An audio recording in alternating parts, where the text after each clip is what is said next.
구독, 좋아요 눌러주실래요? 다시 천호대로 168가 길로 나왔습니다. 아까 봤던 강풀 작가님의 신문 배달 장면이 다시 보이는데요. 이번엔 좀 크게 잡아보았습니다. 벽화마을 벽화거리 하지만 정말 발이 안 닿을 것 같은 그런 곳에도 참 많이도 배치해 놓으셔서들 마치 숨바꼭질을 하는 기분입니다. 차 사이에 허리가 끼어가면서 들어가야 볼 수 있기도 하고 아예 문으로 닫힌 곳 저만치에 있는 그림을 보기도 하고요.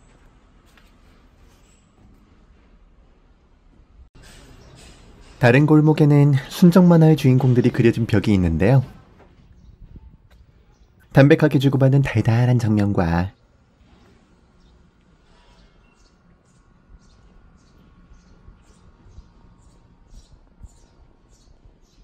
이를 블록 형태로 표현한 아이디어가 상당히 돋보입니다. 창틀이 등 같아 보이는 모습도 인상 깊네요.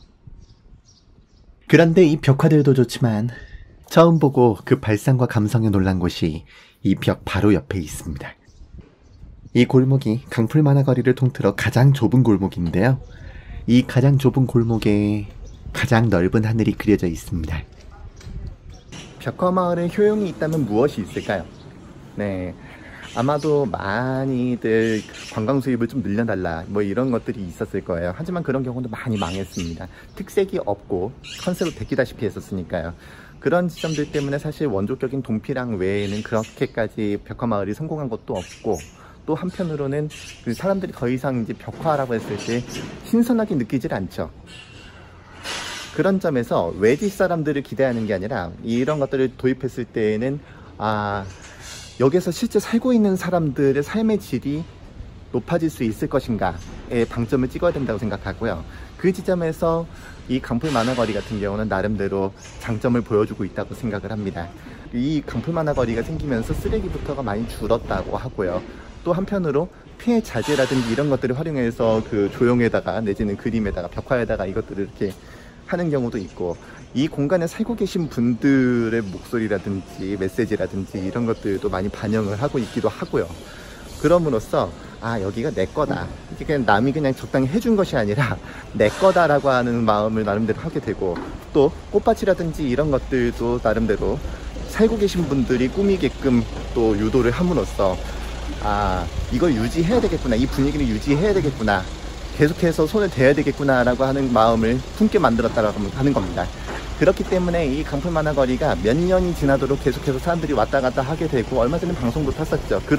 그런 것들이 가능하게 된 이유 중에 하나가 바로 어떻게 해야지 생명력을 유지할 수 있을 것인가, 살고 계신 분들하고 연결할 수 있을 것인가, 이런 것들이 염두에 두어졌기 때문이다 라고 저는 생각을 합니다.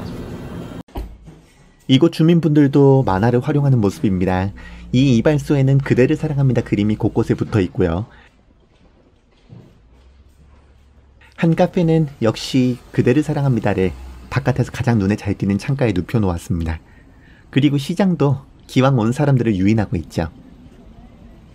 이렇게 정처 없이 헤매듯 돌아다니다 보면 어느덧 마지막 벽화라고 하는 알림을 보게 되는데요. 눈썰미 있는 분들은 비록 화면에서지만 그림마다 번호가 있는 걸 보셨을 겁니다. 강풀 만화거리 지도에는 각 그림의 위치를 표시해 놓고 있는데요. 잘 보시면 번호 순서가 순차적이지 않습니다. 왜일까요? 강풀 만화거리의 이 벽화들은요, 한 차례에 모든 것이 다 끝난 것이 아니라 두 차례에 걸쳐서 나눠서 진행이 되었습니다. 그렇기 때문에 벽화들이 그 번호가 이렇게 매겨져 있는데, 그 번호가 순차적으로 한 공간 안에서 순차적으로 이렇게 보여주는 것이 아니라 약간 섞여 있는 느낌이 있어요. 그렇기 때문에 지도를 보실 때 약간 좀 조심하셔야 되기도 하고 좀 당황하실 수도 있습니다. 그러니까 잘 보시고, 약간 순서가 좀 안 맞네 라고 생각하실 수 있으면 이거는 나중에 생겼구나 라고 보시면 되겠습니다. 그도 그렇고 어떤 거는 번호가 빠져 있기도 해요.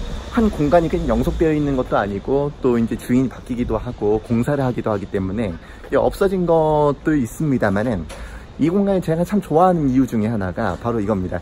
뭔가 공간이 없어지거나 바뀌거나 하면서 벽화를 새로 그려야 된다, 원래 있던 벽화가 없어졌다라고 하는 거를 기록으로 남겨놨습니다. 이건 굉장히 중요하다고 생각을 해요. 기록으로 남겨놓는다. 원래 건 이런 거였고 지금 그게 없어졌는데 새로운 건 이거다, 이유는 어떻다라고 하는 걸 일일이 밝혀놓고 있기 때문에 이 공간을 기획하고 지금 진행하고 있고 하는 그런 분들이 허투루 그냥 생각을 한 것이 아니다 라고 하는 것을 알 수 있습니다. 그 점이 참 좋더라고요. 벽화와 조형물들이 정말 곳곳에 있습니다. 다 챙겨보기가 쉽지 않을 정도예요. 저는 2번 와서 이곳의 미술품들을 모두 보았습니다. 물론 이 영상을 통해서 60여 개에 달하는 모든 벽화를 다 상세히 훑는 것도 좋겠지만 사실 그보다는 여기가 이런 곳이다 라고 하는 느낌을 전달하는 게 더 중요하다고 생각이 들었습니다. 실제로 벽화는 벽화대로 모두 챙겨본다 하더라도 벽화 이상으로 중요한 건 이 공간이 왜 다른 곳과 달리 생기가 있고 또 사람들에게 위안이 되어줄까라고 하는 걸 느끼는 거라고 생각합니다. 실제로 테마거리라고 하는 건 주민들의 삶터와 주변 상권과 공존하지 않으면 반드시 쇠락할 수밖에 없거든요. 멋대로 생각해보건대 이 공간을 꾸민 이들은 이 점을 잘 알고 있는 것 같습니다. 다른 의미로는 참 공부가 되는 공간이에요. 이제 이번 여행의 종착지를 향해 가봅니다. 바로 강풀 작가님의 추천 코스입니다. 승용이네 집 가는 길목에 자리하고 있는 매우 좁은 골목길입니다. 네, 강풀 작가님께서 추천해주신 여기 굳이점은 여기다, 여기 한번 가봐라 라고 짚어주신 곳을 한번 들어가 보고 있습니다. 아, 정말 좁은데요. 168가길 쪽에서 좀 더 들어와야지 있는 골목입니다. 승용이네 집 근처에서 네, 조금 나오다 보면 있는 곳인데요. 이 골목길이 작품 마녀에서 두 주인공이 만나는 장소로 설정되는 굉장히 중요한 장소라고 합니다. 정말 좁은데요. 오시면은 그 케이크 그림도 굉장히 크게 그려져 있고 김만석 할아버지가 송이분을 만나러 가다라고 하는 26번 그림이 있는 쪽이기도 하니까 참고하셔서 꼭 한번 들러보시길 바라겠습니다. 굉장히 좁고 그만큼의 또 정취가 있는 그런 골목이라고 할 수 있습니다. 이 골목은 김만석 할아버지의 임종 직전 꿈을 담아낸 가슴 아린 그림으로 시작합니다. 이 좁은 골목길 한 곳까지 놓치지 않고 벽화를 담아낸 발상에 다시금 반복하면서 천천히 걸어봅니다. 좁고 짧은 길이지만 그 한 곳 한 곳이 누군가의 삶과 이야기가 살아있는 장소임을 새삼 실감하게 됩니다. 앞으로도 이 기조가 잘 유지되길 바랄 따름입니다. 늦지 않게 가족들과 함께 또 한 번 가보고 싶네요.